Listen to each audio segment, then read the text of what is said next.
All right, hey, welcome, man. You hanging out with Jay and E again, and we're here to give you some tips on transitioning on the important things that you want to look at. So I am E, and this is Jay. So you hanging out with the tips for the day. So Jay, Yes. hey man, what about when they're transitioning? What do they need to know about medical insurance or life insurance? What can you tell us about the importance or the options that one would have transitioning out of? It doesn't matter, Air Force, Marines, Army, Coast Guard, but when they're transitioning, what you got to say about the medical and the life insurance? Okay. Outside of SGLI, we all know that's what we have in the military. But Right. so what can we tell them about that, bro? All right. So before I get started, just a quick disclaimer. We all know that, the VA and insurance and all that, that's a pretty much moving landscape. But, this is what I know as of now. Okay. As it relates to life insurance, whenever we are transitioning, they let us maintain up to that insurance for about 6 months. And you have an option to pay into some additional insurance for the first 100, I want to say somewhere between 90 to 180 days when you get out. That's I would say about no more than 6 months. But so with the life insurance, you have that option, and then if you are service connected, the VA allows you to opt into some more life insurance. It's more of it's term life insurance, so you can get up to $10,000 for a relatively cheap cost. Doing that, you have to do it when you first get service connected. If not, when you do another claim, they will allow you to opt in again. So you have those time periods to get life insurance for relatively cheap, but again, it's term. So when you say term, for the people that don't understand the difference between term insurance and whole life.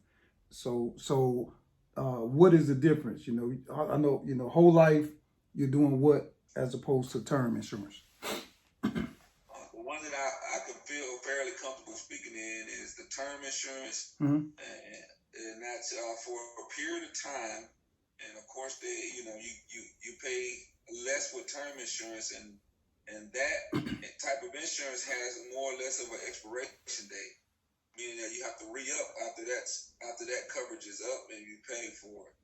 And the older you get, Mm-hmm. the more expensive term you get. As far as whole life, sometimes there's some annuities wrapped up in that, Mm-hmm. and that one is can be used by it really depends on how your life is set up. All right, so that explains Champ VA, and if you want to go ahead with the burial question, and we can talk about that. Okay. Is that the same? Like like when we're talking about the insurance, is it important to keep TriCare, not to let that go? Do you think that's like one of the best ones to have out there? Absolutely, TriCare is number one. I mean, you're not going to find a cheaper healthcare with a better facilities and infrastructure as far as what you're going to get. It's already built. So TriCare, for the cost, you're not going to beat it anywhere in the country, no matter where you go. So by all means, is there an expiration time from when the time you get out to make the option to keep TriCare or let it go? Is it a certain amount of time once you get out that it automatically goes away?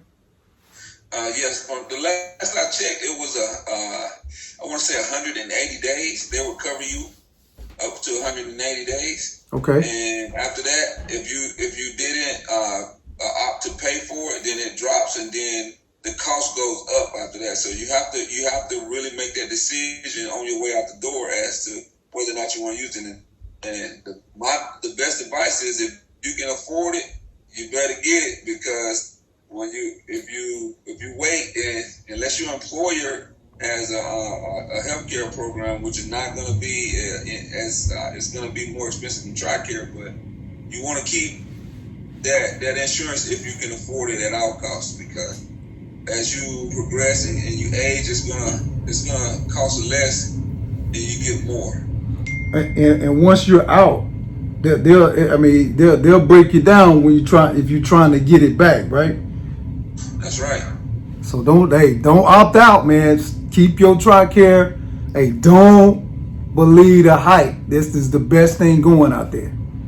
All right, I got one last. I want to say one last thing. The newest thing right now, and I'm sure you're aware of it, is they're making retirees pay for their health care about $12 a month for an individual, about $25 for a family. Wow. And that's TriCare Select.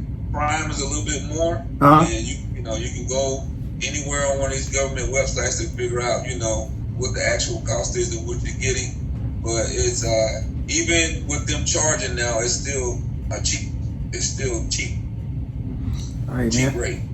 Hey, but the bottom line is they shouldn't get rid of it. They better hold on to it. They should not get rid of it. Hold on to it if you can. Okay, good deal.